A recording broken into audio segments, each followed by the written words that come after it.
Image copyright Reuters. Image caption: the police helicopter crashed into the Clutha roof on the 29th of November 2013. A minute's silence will mark the beginning of the fatal accident inquiry into the Clutha helicopter crash.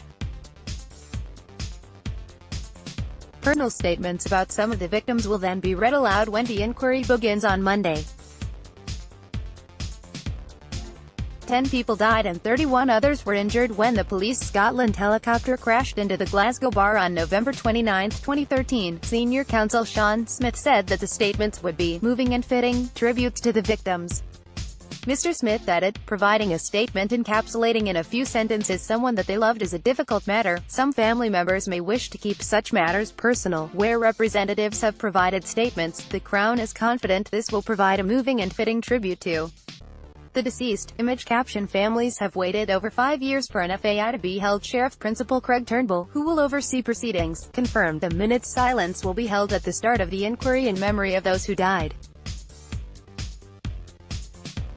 Words will then be read on behalf of victims Gary Arthur, Robert Jenkins, Samuel McGee and Colin Gibson, while John McGarrigle's son is also expected to provide one.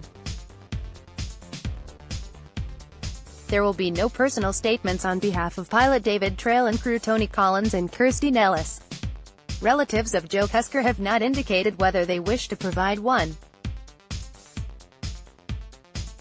Image caption: top left to right, David Trail, PC Kirsty Nellis, PC Tony Collins, Gary Arthur, Samuel McGee. Bottom left to right, Colin Gibson, Robert Jenkins, Mark Opry, John McGarrigle, Joe Cusker. Jonathan Brody QC, representing the family of Mark Opry, said they were still considering the matter.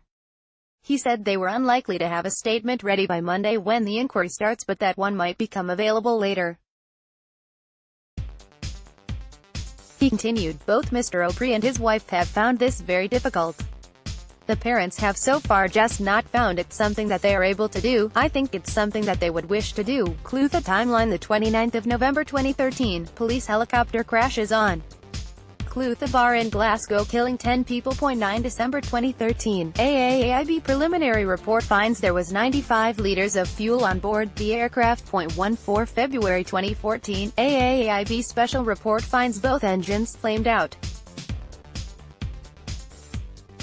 One of the fuel tanks was empty, while a second contained 0.4 liters.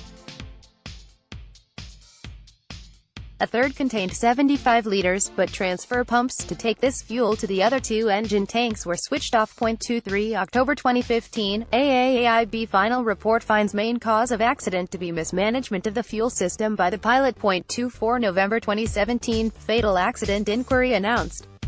More than 100 people were at the Clutha Vaults pub when the helicopter, returning to its base on the banks of the River Clyde, crashed through the roof. Mr. Smith told the hearing the first 4 weeks of evidence would be taken up with witnesses from the AAIB and Airbus. The FAI is expected to involve around 3 months of evidence spread over 6 months this year.